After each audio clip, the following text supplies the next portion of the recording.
So I focus mainly on real estate.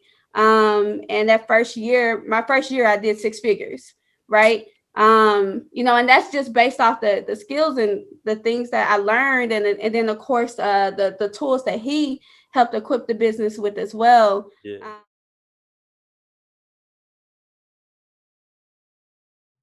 Well, welcome to Success is Us. Yes, sir. We are here, man. This channel is all about success, bringing you the knowledge, motivation, and inspiration that you need to become successful.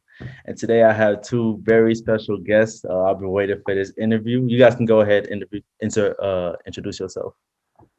Hey y'all, I'm Jameka Johnson, the co-owner of Griffin Locations, and this is my wonderful husband. I'm Douglas Johnson, co-owner of Griffin Locations. Yes, yes. And what exactly do you guys do? So we are a real estate company that focuses on basically the health and wellness and the investment part of your real estate purchase. So basically transforming your life from your home.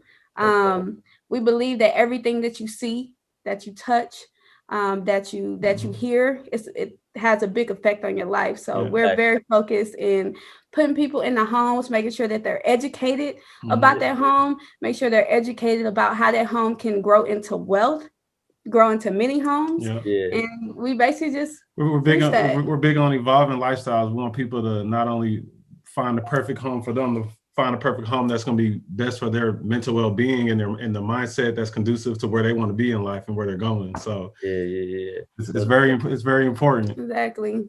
Yeah. Greatness starts at home. I'm sorry. Greatness starts at home. Yeah, that's facts. Yeah. So we're gonna start with where you guys are now, and then I want to talk about your individual journeys. You can be up to now, and then like how y'all got together and then all that. So, so like, do you guys own real estate or do you guys connect? I don't know how real estate brokerage works, honestly. Yeah, I mean, we do own real estate, but we're for how real estate brokers work. Every real estate agent has to be under a brokerage, right? In order to practice real estate. So we're a brokerage where agents can practice real estate, and we help families and businesses find a perfect place for them, whether it's a home or a commercial space for their business or land, anything. And as far as the services that we provide to our agents, we pretty much equip them with the tools to be successful and educate their clients, and also, give them the things that we pretty much didn't have. We want to help people with time. That's the most valuable thing. So helping our agents be more equipped and more knowledgeable about the market, like actually being hands-on with them, and it's fun. Like, let's learn about real estate. So you guys were both real estate agents before? Yeah. Yes. Okay, that's dope. So Douglas, what got you into real estate? Actually, she got me into real estate at first. So I've always been very entrepreneurial minded. Out of college, I started a nonprofit, and I've had several businesses in that time since I left college. And what were some of those businesses? I had my nonprofit, Legends Do Live. Through my nonprofit, we started a reading program called Reading with a Rapper. That's doing really well right now. It's a reading program that teaches kids how to read and write through hip hop music technology. Okay, yeah, that's dope. So we're in quite a few school districts here in Houston area. This summer, we're actually getting ready to go on tour. So there's different school districts around. We're actually going to be, you said you were in Illinois. We're actually coming to Chicago and stuff. So yeah, definitely might see you. Yeah, that's dope. Just let me know. I definitely want to be there. For sure. And I did some music management, all types of stuff, literally. So when she got into real estate at first, we this is what, 5 years ago almost. We were in the place in our lives, we were really just trying to figure out like what we wanted. Like I knew for sure she was in the corporate realm before, and I knew for sure that I was like, okay, I don't want the corporate realm. I don't want her in the corporate realm. I was like, how are we gonna figure this out? Like, what's gonna be our lane to get to where we want to go? We have so many options, but what's gonna be our thing? Did she want to be an entrepreneur, or did she just want to stay the secure route?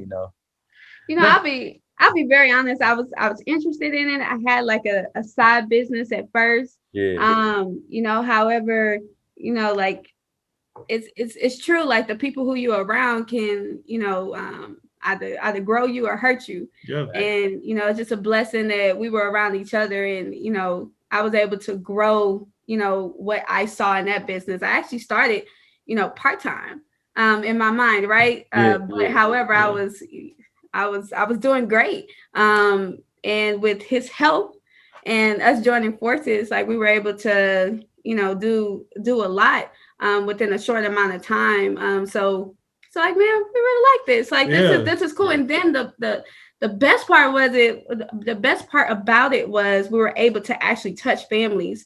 With me I used to be in oil and gas business. So, I went to school, I got a chemical engineering degree. We were in schools for our MBA at that time.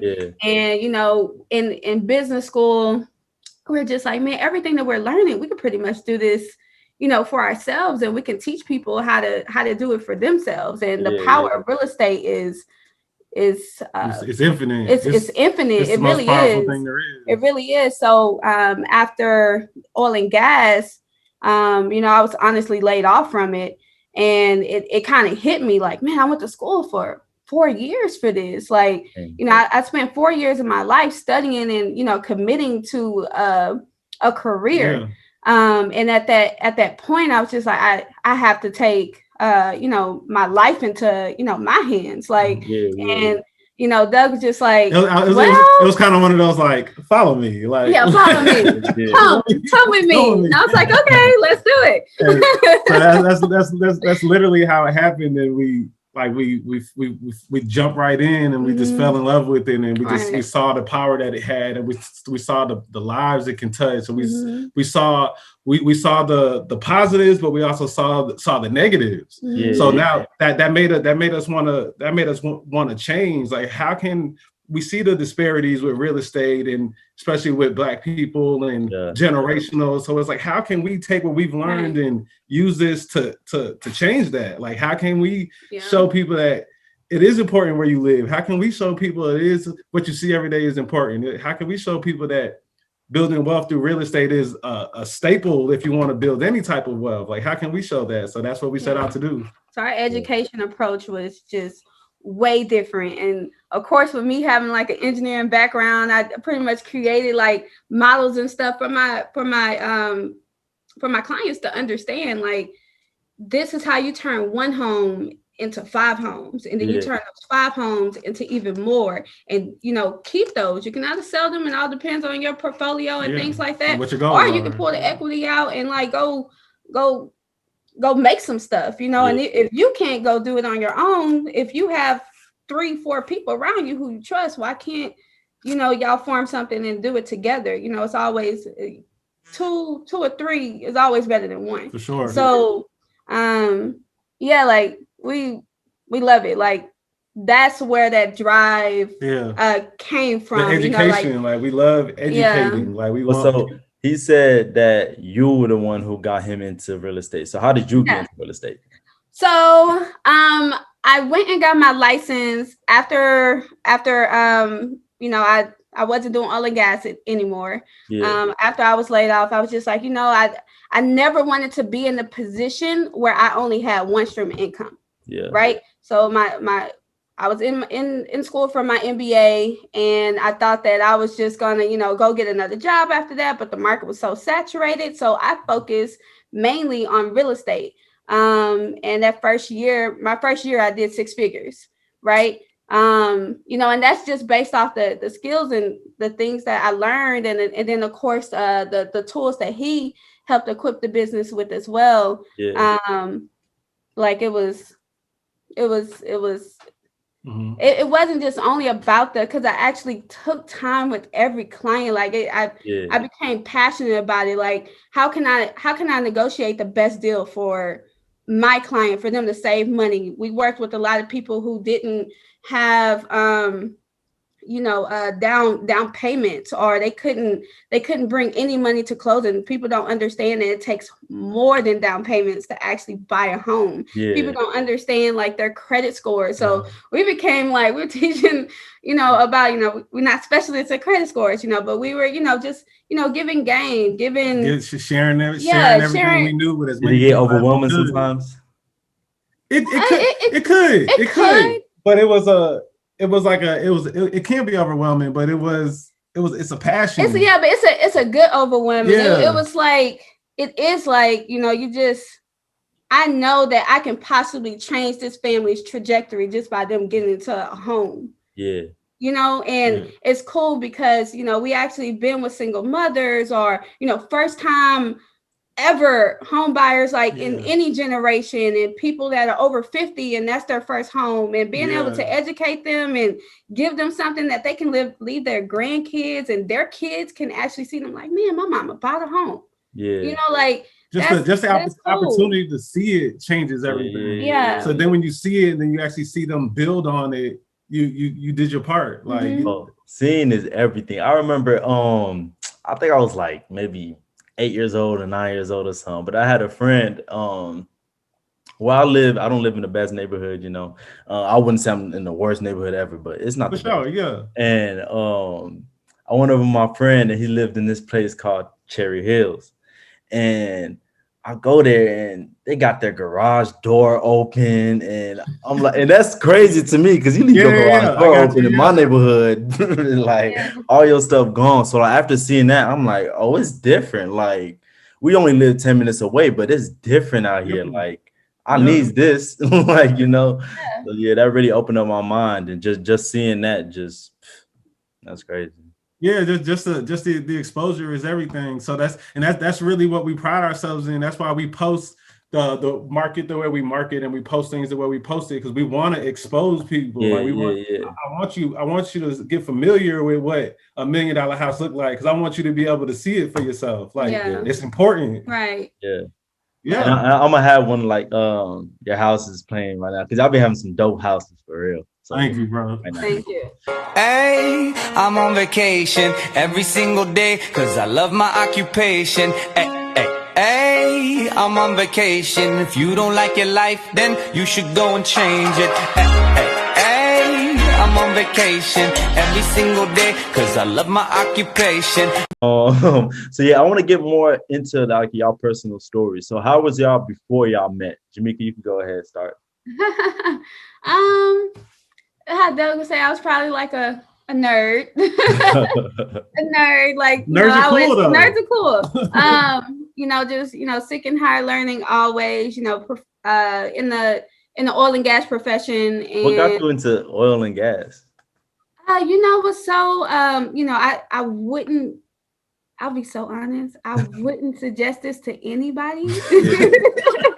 I wouldn't suggest this to any other oil and gas. It's cool, but how I chose it. Yeah.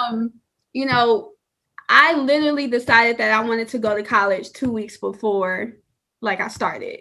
Yeah. Like 2 weeks before school started, and I was just like, let me pick the hardest thing on here. Like, what's your major to be? I don't know. Like, chemical engineering. Why not? I definitely wouldn't recommend that to anybody.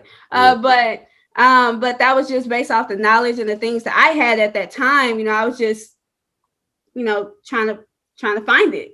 And got into oil and gas. In college, I was definitely like an all A student, like Dean's List, all that type of stuff. Represented the College of Engineering. Shout out PV. Represented the College of Engineering, received a ton of scholarships. So I went in. I was like, I'm gonna do it right. Like I'm a hustle. That's anything that I do. And from there, I was able to get like internship. Every internship I got was in oil and gas. So I was like, okay, I guess oil and gas. That's where I'm going. And pick that. I actually really liked it. I liked the ability to work on $1 billion projects, speaking to challenging myself in different rooms, and being that room.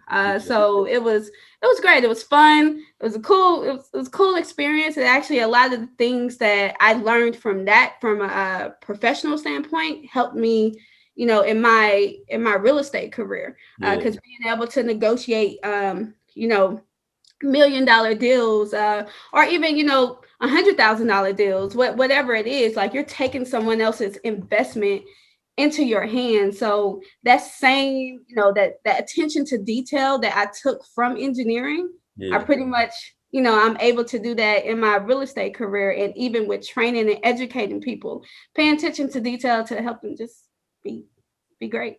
Yeah, was it tough? Like, cause I can imagine you're probably like one of the only Black women in a room most of the times. Was it tough?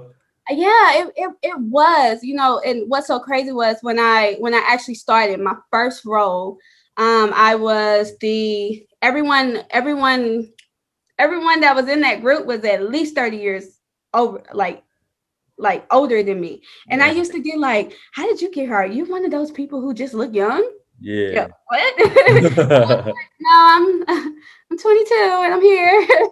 But no, I mean, but it never discouraged me. I've been through a lot, so anything that that seems like a challenge, it's not to me. I just see it as something else that I have to conquer, or I have to, get through, or whatever I need to do. I have to do it. But being in a room, full of people who have way more experience than you and things like that, it can it's kind of like you either gonna swim or you're gonna sink. And I decided you can see it as like motivation, or you can see it as like less than, like, exactly. Yeah. So it was definitely an experience, but I appreciate those experiences to step outside of my comfort zone, because I'm able to, find out different strengths within me. So yeah. That's cool. It's your turn. So prior to us meeting, like I said, I've always been very entrepreneurial minded. Were you guys both in Texas? We met in Texas. I'm originally from New York. Okay. Yeah, I'm originally from New York. Grew up in Brooklyn, Albany, a few places in New York. Got in a lot of trouble as a kid. So I was one of those kids who always got in trouble, who didn't necessarily see past my neighborhood, or I couldn't see past like what I thought was life. And so when I got an opportunity to come to Texas, that opened me up a little bit to be able to see a little bit more and see a few different things. And I had the opportunity to go to college. So when I had the opportunity to go to Prairie View, well, we went to the same college, but we didn't really know each other as much. Because I was the nerd. And I was doing stuff. I was a communications major, and I had my group of friends, and we were always just doing stuff. Like we had a film company in college, and we did all the film for the university, and we was driving to Houston, 45 minutes, hour to Houston to go shoot videos and do music videos for people and stuff. So we were always just trying to find opportunities, because especially at the school where we were at, it was very nursing and engineering heavy. So they didn't really have a lot of opportunity necessarily for our major sometimes. Yeah. So you're just doing your own thing, basically. Yeah. So we had to kind of do our thing and figure out what our lane was going to be. So that kind of helped groom my opportunity, I guess, that being able to see opportunity. Because it wasn't really just, it wasn't brought to us. So we had to go find it. Yeah. And with that, it just kind of started a storm. Like fresh out of school, started a nonprofit. At 23, I had a club in Houston called the Debonair Lounge. How'd that go? It did well. It did really well for about almost a year and a half, 2 years. Yeah. Then the place that I was doing the club at closed down, so I couldn't do that no more. Yeah. I had a studio. It got broken into once, and I had to start that up. We're not going to just speed past all these. So first of all, how did the club come about? How did you get that started and everything? The club was called the Debonair Lounge, and it was honestly just me being at the house with some friends of mine. Why isn't there a place that people can go to and dress up and be fresh and have a good time and listen to live music and have the jams on and not be feeling like you got to go turn up. Like you can just kind of go chill and relax and do your thing. Yeah. So we created it. And the atmosphere was gorgeous and people loved it. It was on Mondays too. So we did it on Mondays and we got people out every Monday. Yeah. packed. And it was a staple. It was a staple in the city for quite a while. Not even for just my age group, because at the time I was like 22, 23. So it was past my age group. I was getting older, old folks, old heads in there and stuff. So I had a nice little blend. So that was like a great opportunity for me to get adjusted to the city and meet people. So that kind of helped me start my network for all my future endeavors. Yeah. And then you had a studio as well, that you were saying? I had a studio. I had a media management company called JR Media. Was it like a recording studio? Mm-hmm. Okay, yeah. Yep. I had a recording studio. I had a media management company. The biggest thing I did with that company, we did a tour. I did a tour with Big Sean, artists that I was working with, Rolling Champagne, Big Sean, Rich Homie Quan, and Rhapsody. This is like we did this with Rhapsody like before she popped off too. What? Yeah, it was dope.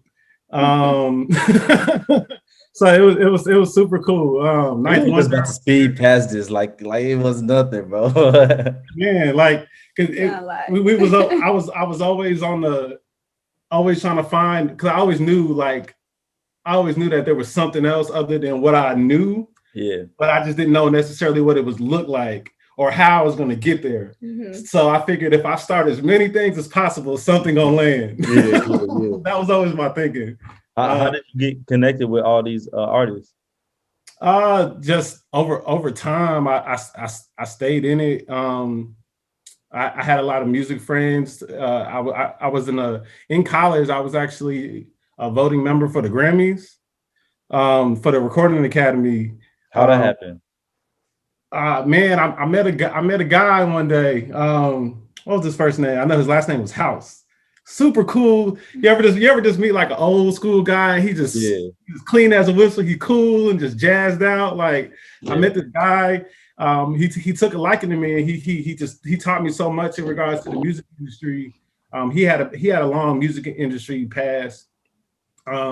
He invited me to like an event one time in Austin, actually, during South by Southwest. Have you ever heard of that? Yeah. He invited me out to an event. I'm still in college at the time, and turns out the event was at the Four Seasons in Austin, right? So I got a chance to go to the I brought a friend of mine. We had the Four Seasons chilling, and it was like a Grammy party. Yeah. So I'm in there hanging out. All these people are there. I had a chance to meet Lecrae, and I found out that he was my frat brother. And so we hanging out and just meeting all these people. Paul Wall was there because he was in the academy at the time. So it was a cool opportunity that I was just kind of thrown into, and I was able to kind of just do some great networking and kind of follow one of my passions, which is music. I love music. I've always loved music. So that was like a passion to be able to just follow in and be able to network and create opportunities for other people. I've always been big on creating opportunities for other people, because I know if I create enough opportunities for other people, I'll be able to create opportunities for myself. So if I'm able to do that and put artists on a different pedestal and put them in different places in different rooms, I knew we'd be able to maneuver and do things like we did.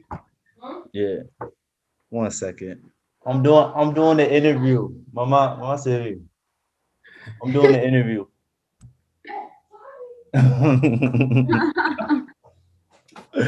No, my fault. You can go ahead and continue. Yeah, no doubt. After the we did the studio, had the Recording Academy, I probably started a few other things in between that. But I know I really started taking a focus to the nonprofit and Read It With a Rapper over the last couple of years, and of course Griffin Locations. So everything I'm doing right now is kind of like a cumulative of every lesson that I learned over the last 10 years, every failure, every loss. Like it's all cumulative to I can able to put all of that energy into what I'm doing now. And now I can't make a mistake. I don't want to make no mistakes. Like I feel like I did all my mistakes. So now I put all my ducks in a row. I feel like it takes time. It definitely takes time. It's not easy. It's not really something that just will pop up. You got it. I feel like it really is they say it like take 10 years to become an overnight success. Like I feel that now. Like I get that. I get what that means. Like you really have to put in the time to really prepare yourself for that opportunity. Because when that opportunity comes, you need to be like, I'm actually ready now. Yeah. Because I know if I would have got some of these opportunities that we're seeing now and stuff like that, if I would have had them back then, I probably would have messed it up. I wouldn't know. You would have thought you was ready though. Yeah, I would have thought I was ready because I probably did think I was ready, honestly. But I probably would have messed it up because I didn't necessarily know what I was doing or the thought process or the mindset that I have now. So I think it's just timing. Everything is timing and staying committed for sure. Yeah. Okay. Yeah. So how did y'all meet up after all that? Meet up? We met crazy story. So we met each other after we crossed. We crossed the same year in college, right? Okay. And I'm a noob, she's an AKA. And after we crossed, we knew each other from around school, but we didn't really meet back up till like 3 years after we graduated. Mm-hmm. I was actually having a launch party for my nonprofit. Okay. And this was in like 2013. So we had like a launch party at like a club. My co-founder and some friends, we were just there, just kind of hanging out, doing 23-year-old in club stuff. Yeah. And she was there. And so I was like, I recognized her, like, oh, so we just had a communication. And I remember we were just talking and I gave her a rose. The rose. The infamous rose. The infamous rose. I gave her a rose and we just stayed in contact since then. And we just became really good friends, honestly. Like we were just tight friends. Like we hung out every day. Like she used to come with me to the clubs and stuff. She used to call me Doug the Plug because I knew everybody at the clubs and stuff like that. So she used to come with me and we really were just close friends. We hung out and just kicked it all the time. And then it just kind of got to where like, you want to do this? Like, you doing this? Or all right, cool. Why not? and it just grew from there. So we truly do believe that, you know, when you start that friendship, and it's great for it to start that way because you always keep that, like, because it was a friendship first, because like we were always just super tight friends before we got married. So Griffin Locations, how did that exactly come about? What was the conversation like? Well, we were trying to, first off, I knew that my goal was to just be great, you know, watching him and his focus and his hunger, like driven towards something that's his, that fueled me. So I was just like, okay, I don't want to be Keller Williams Realty. I don't want to do none of that. I want to be me, and I want to start something that represents us. Yeah. So Griffin is my maiden name. Okay. And Locations, it came about because of rules, honestly. Compliance in the real estate world, you couldn't use realty, you couldn't use certain words. And, you know, I was just like, what? Call us Locations. Why Locations? Because we're everywhere. Like, you know, I went in, people always ask me, well, what market do you want to focus on? Are you going to focus on this? You're going to focus on that? I never been a person to limit myself. Yeah. Especially when I found out that there is no limit, like I have no ceilings. Oh yeah, Locations, we're everywhere. Yeah, I don't gotta focus on just one area. Yeah, I want it all. Like, yeah. So y'all not just in Texas? Are y'all in other states as well? So we're just in Texas as of now. Okay. You know, but we do Dallas, we do Austin. You know, we're very focus heavy on Houston right now. But we are growing and happy. Yeah. And it was cool because I think it's always important for us to share that the idea for the actual brokerage honestly came about last year during quarantine. Yeah. So, because, you know, we technically we're the youngest brokers right now, but we're young in the industry.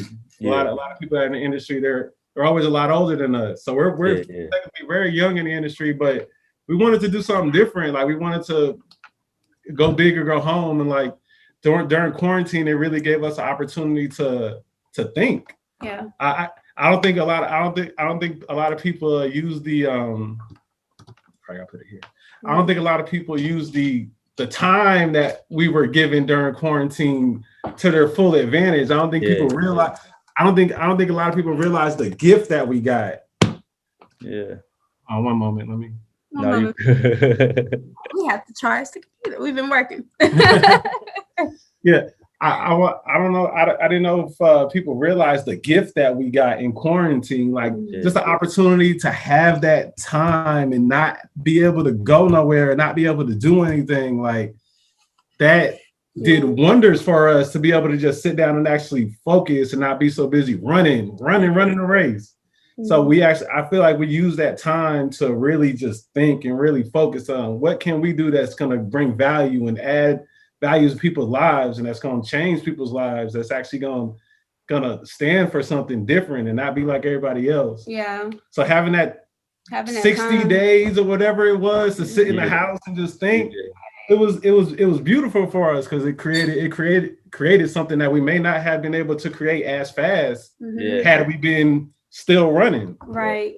And we saw so many families that were affected. Yeah. So that just kind of pretty much enhanced our mission, like in a sense of right. we want to be able to help. Yeah, we want to be able to help, and we understand that we're just two people, right? So it's better with more. So being able to, spread that love and spread that wealth.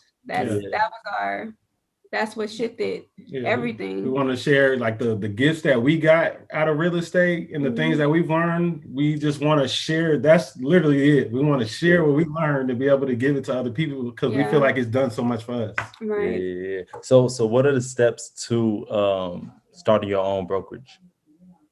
Well, the first thing first, you do have to have a 4 years of experience. You gotta be an agent first. You gotta be an agent first. You have to have experience in the business for 4 years, and then you're able to go through the process of starting a brokerage. So, of course, just like with anything, there's expenses and exams and things like that you have to take. However, I would tell anybody if that's something that you want to do after your experience, why not? Yeah. The sky ain't no limits. So just making sure that it's a business at the end of the day. So run your business how it needs to be ran, and make sure that you focus on the growth perspective, and it's and making sure that you're always equipped to handle things for your agents and things for your staff. Being able to provide services for the clients is important. So building that infrastructure, it's a lot. It can make you, It's a shit. Because before it was just us. Like we was doing our thing and we only had us to worry about. But now we worried about so many other things and other people and stuff. So, but we love it. Like that fuels us. We love that we get the opportunity to even do that. Yeah, it honestly makes us greater.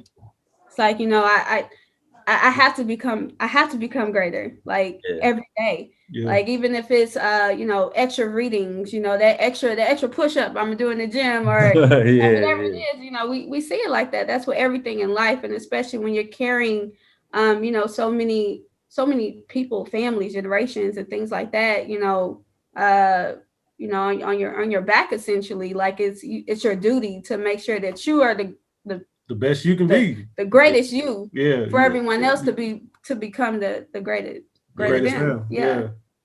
All right, I'm gonna give y'all a couple scenarios. All right, so let's say this is my first time buying a house.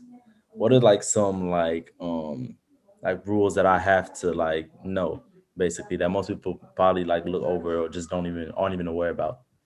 Okay.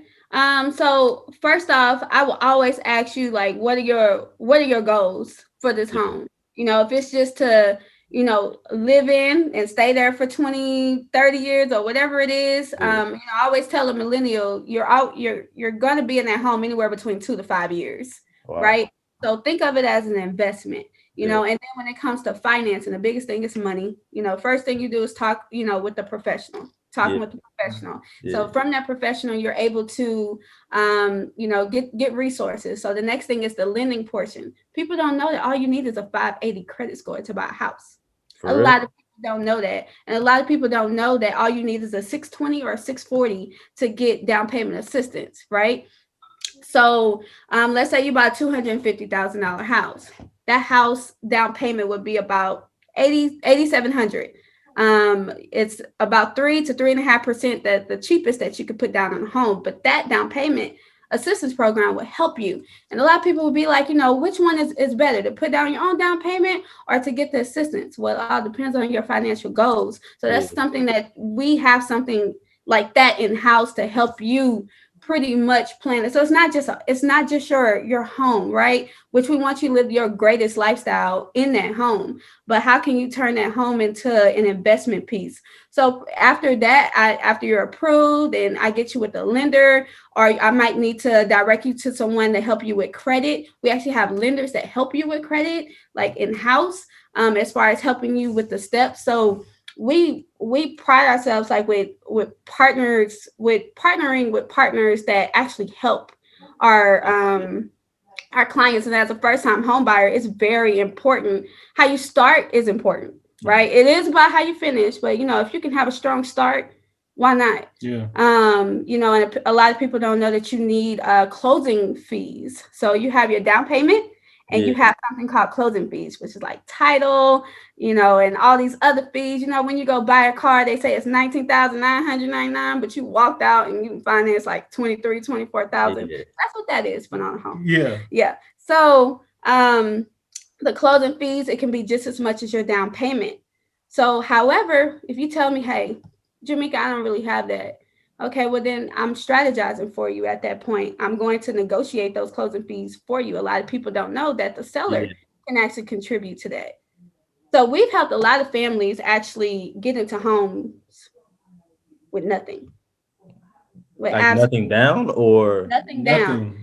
Absolutely nothing. That a lot of families. Now, the only thing that you have to put down legally is your earnest money. So it's basically earnest money is a deposit, basically in real estate terms. Yeah. So once you enter into a contract, you put that down. It's typically about 1% of the home, but typically when we have someone that doesn't have to pay anything at closing, they get that money, they get that deposit back. Yeah. So you're in a home. I'm more than likely negotiate. I have like a 99% like success rate in this.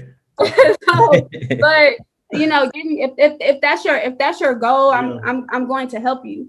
Because a lot of people don't have it, and a lot of people don't understand that you have these resources. So you have these resources, and then when you have a great team behind you to help you obtain, your goals, it's amazing. Like what can happen after that.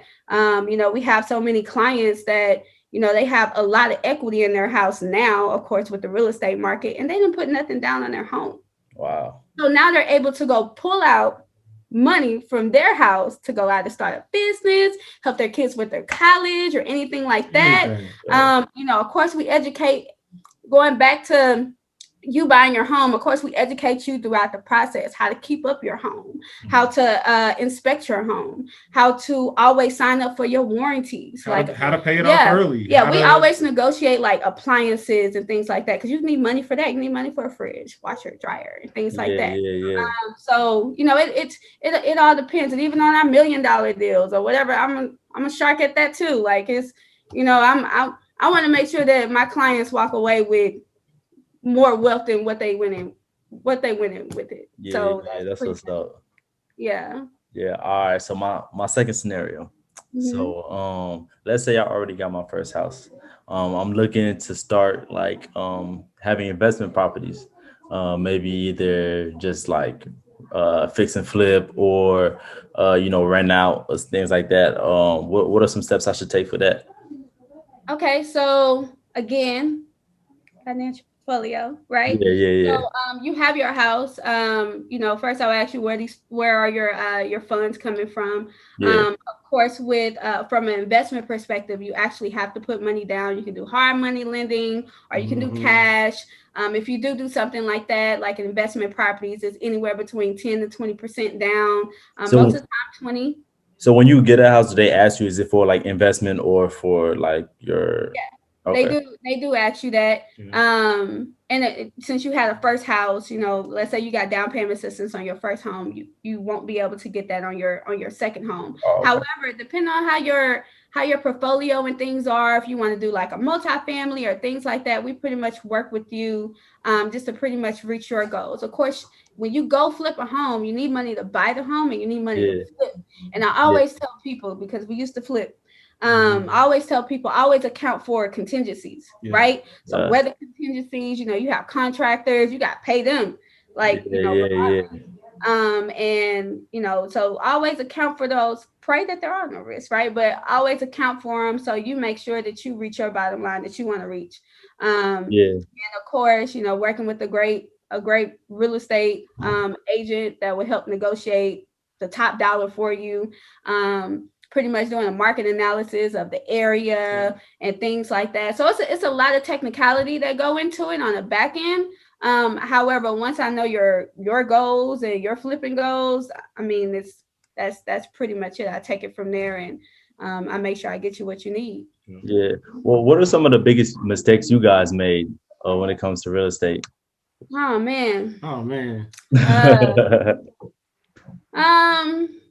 I guess like some of those, we've learned so much from experience. That's why we give the information we give, because we don't want people to make the same mistakes. And we took the risks and did those younger. So we're like, if we can help people not make them while they're younger, they're gonna go farther. You know what, and being open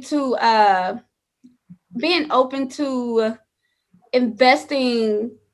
Not alone, because we did it on our own. We just like, no, we don't want to, we want to figure it out on our own. So diversifying your portfolio when it comes to investing. Not only just buy land and hold or do anything like that. If you buy land and hold, why not lease it out? Why not lease it out? If you get a multifamily, it's a lot of things that you can do with a multifamily. You can do corporate housing, you can do all sorts of things, Airbnbs, be creative. So in the beginning, only because we were just starting, we weren't, we probably now we would think, more open-minded to the different things that we can do besides what that initial, fix and flip, the things that are like big on Instagram. But we were able to learn those different things on our own. But that's pretty much what my family would call, what my mom would call it, bought sense. That's that bought sense for real. Like, you pay for it. So I pay for it. I ain't gonna make it again. Yeah. So but with anybody, like just working with a good agent, of course, just because the analysis of everything, the worst thing that you want to do is flip it and it's not worth what you put into it. Do not put too much into. Well, put things into it, but make it make sense. How do you guys feel about, because I've been seeing like you're saying, Instagram and Twitter and stuff, people buying like houses for real cheap in the hood and flipping it to these like fixing it up until like it's $160,000 are surrounded around houses that are like $40,000-$50,000. Is that effective? Like, do people still are people gonna buy those houses? Like, even know what I mean? Yes. So it all depends on the trend of that market out there. It's you're pretty much redefining it, especially with the real estate market constantly like evolving, changing. It's always doing that. So that's not impossible. It's all about, somebody once told us it's not impossible, it's win possible. So you create that win. That's nice. So how was it being a couple working together? Because I always hear like you're not supposed to do business with your friends, or you're not supposed to be like doing business with your significant others type stuff. So how has that been for you guys? Yeah, we hear that too, but it's crazy because it's like if you got a ton of friends and you got a significant other and you feel like you can't do any type of business with them and you can't explore things with them, why is that your friend or your and you know what, they might not understand that they that they could work together. So like a lot of people, they've never seen it. A lot of people will see us and be like, okay, it was this, he's this big shot person in Houston, know everybody. And then you just got this this math whiz over here, like this, that like to wear heels, like, like it's different. But that mesh, just like with any corporation or with any business, diversity is important. Yeah. Why have one track thinking? That's not fun. Yeah. Like, what can you create? Yeah, so it's like y'all both bring like different sides to the business, and y'all you take totally. care of this, you take care of this. I feel like that's one of the biggest keys, because like what I'm good at. What she's good at, and we do what we do individually extremely well together. And it's cool because of the things that he's good at. Like, I'm able to see it from a different perspective. So you have two different lenses, right? And and one goal, right? One person's going to see something different from the other, which is good because it actually helps the other person. It helps the other person, but it helps the business. Like, we a marriage is a business. Yeah. Oh, what makes you say that? I mean, it's a business because you have to raise a family together, right? You buy a house together, you create wealth together. It's the same thing, really. You're the CEO of your family. Yeah, you're the CEO of your family. You directing the ship. It's honestly no different. Yeah. Like, you just got to see it. It just depends on how you see it and how where you want it to go. Right. You make the decisions for the trajectory of your family's life. That's facts. I had something else. Oh, marketing and branding. So I gotta give y'all props. Y'all branding is on point, man. I love y'all Instagram, Facebook, all that. So who is the more of the marketing and branding side? Is it both of you guys or is it one person?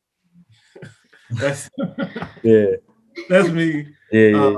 I've learned. She's learning for sure, but yeah, that's my side. That's what I do.